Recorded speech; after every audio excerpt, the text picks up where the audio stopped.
Bonsoir et bienvenue dans Le Monde de demain, émission consacrée à l'innovation dans l'industrie genevoise. 80% de tout ce qui vole dans le monde possède des pièces aéronautiques genevoises. Du moteur aux turbines à gaz, en passant par les systèmes électroniques embarqués, Genève abrite des joyaux de l'aéronautique et exporte jusqu'à 90% de leurs produits à l'étranger.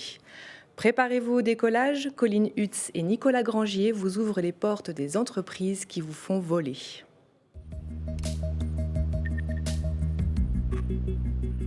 Qui aurait imaginé que les pièces d'avion de ligne sont souvent conçues et outillées dans le canton de Genève? Des industriels complémentaires à haute valeur ajoutée sont actifs dans ce pôle aéronautique. C'est le cas de Niklaus à Meyrin. D'abord spécialisée dans l'horlogerie, elle a profité de son expertise dans le traitement et le revêtement des métaux pour aborder ce segment dans les années 2000. Elle réalise des traitements électroplastiques et chimiques sur des pièces fournies par ses clients. L'électroplastique que l'on réalise dans cet atelier-là, c'est l'apport d'autres métaux sur un autre métal. L'aéronautique est surtout consommateur d'inox, donc on réalise des plaquages de métal sur de l'inox. Et ensuite, on a un deuxième atelier qui nous permet de faire des revêtements chimiques, souvent des promoteurs d'adhérence ou des revêtements anti-corrosion sur des alliages d'aluminium. Et ces revêtements se font sans courant.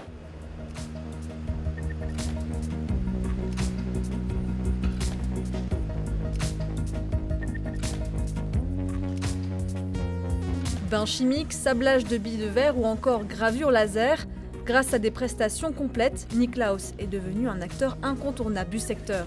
On fait toute pièce, on peut faire de la pièce intérieure comme de la pièce de structure. Et en fait, on va réaliser différentes étapes dans la réalisation de ces pièces. On est associé à d'autres entreprises qui travaillent dans le secteur de l'aéro, ce qui nous permet aussi d'associer nos compétences et de proposer également des gestions de projets complets. Comme pour les medtech, les certifications sont très pointues dans l'aéronautique, nécessitant rigueur et remise à niveau du personnel. Pour rentrer dans des marchés aéronautiques, il faut non seulement avoir des bons prix, bien sûr, garantir des délais, mais aussi certifier nos procédés et montrer qu'on les maîtrise. Il faut savoir que le personnel, on doit le suivre, le qualifier et le faire évoluer.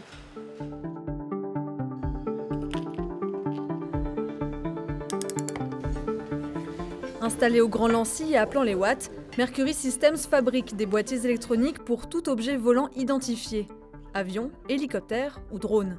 Bien qu'innovante, l'avionique est obligée d'assurer une longue durée de vie à ses pièces. On les maintient 20 ans. Donc pendant 20 ans, on doit être capable de les réparer, de les updater, de les modifier.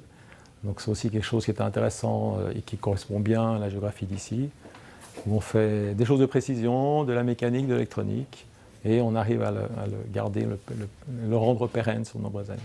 Les boîtes électroniques ont souvent plusieurs exemplaires embarqués, limitant les mises en danger en cas de panne. Les rôles des ordinateurs développés chez Mercury Systems sont multiples et variés.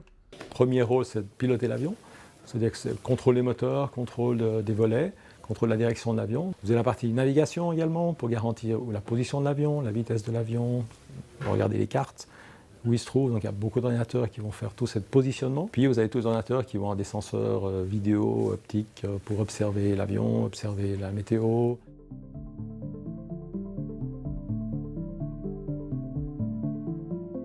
Malgré un marché dynamique, un problème récurrent de Mercury Systems est de trouver des ingénieurs spécialisés. Yves Matisse rêverait d'une meilleure prise en compte par les écoles locales.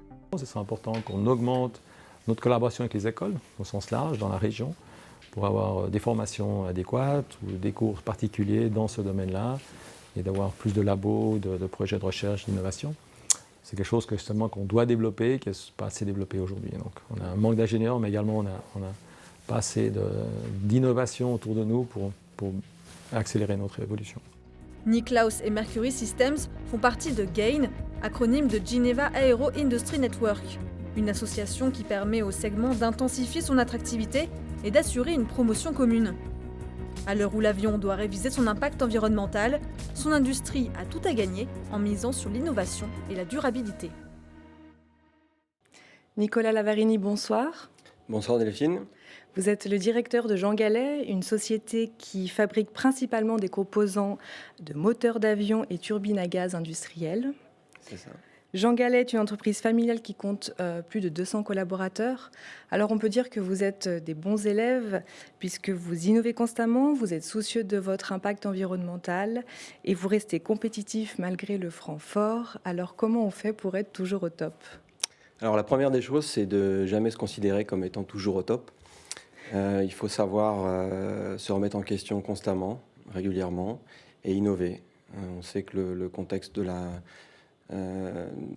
la Suisse n'est pas forcément favorable en termes de niveau salarial. Donc on a des charges qui sont assez élevées. Donc il faut compenser ça par de la flexibilité, de la réactivité et de la créativité. Donc c'est pour cela qu'il faut toujours rester à la pointe de la technologie. Et puis je dirais que le côté humain est extrêmement important. Donc on travaille en intelligence collective aujourd'hui chez Jean Gallet avec à la fois nos collaborateurs, mais aussi avec nos partenaires, nos clients et les sociétés qui travaillent dans le domaine de l'aéronautique également. Une personne seule ne fait rien, c'est vraiment la force d'un groupe qui permet de faire la différence. Alors justement, quels sont les enjeux majeurs de la filière aéronautique genevoise au niveau industriel ? Alors ils sont avant tout économiques, technologiques et j'ai envie de dire aussi éducatifs et pédagogiques. Économiques, pourquoi ? Parce qu'on surfe actuellement sur une vague liée à la très forte vente et au succès, à la success story des monocouloirs tels que la 320 Neo. Donc Jean Gallet a la chance aussi d'être sur des marchés de pièces de moteur pour ces avions-là, ce qui nous permet d'avoir un taux de croissance à 2 chiffres depuis maintenant 3 ans et qui perdure dans les années à venir.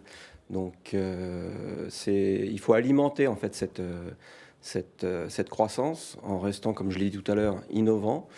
Donc, et en bénéficiant aussi du projet d'acquisition des avions de combat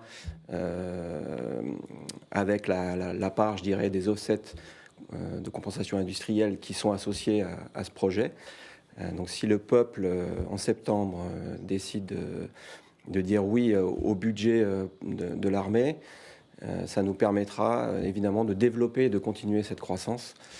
Donc ça, c'est pour la partie économique et également de créer de l'emploi puisqu'on envisage plus d'une dizaine de créations d'emplois par le biais de ces acquisitions et de ce marché compensatoire.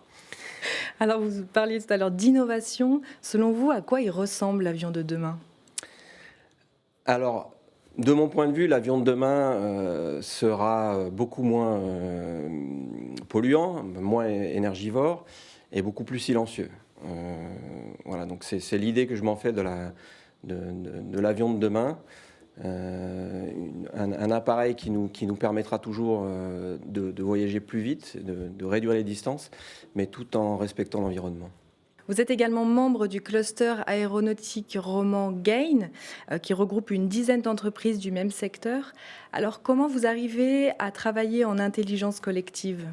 Juste 2 mots sur le cluster GAIN. Donc, c'est un cluster qui a été créé il y a maintenant 1 an et demi, sous l'impulsion du Conseil d'État Pierre Maudet et de l'OPI, de l'Office de la promotion de l'industrie genevoise.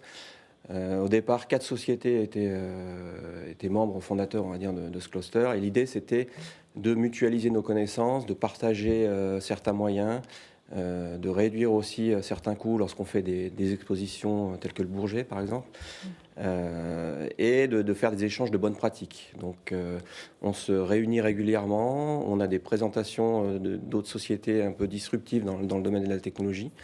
L'idée étant d'être toujours en veille par rapport à cette innovation et puis de partager beaucoup. Donc on utilise aussi les réseaux sociaux, les différents moyens d'échange par téléphone afin d'être toujours connectés. Les métiers changent, ils évoluent, ils se digitalisent. Alors comment vous accompagnez vos collaborateurs dans ce changement, dans cette évolution des compétences ?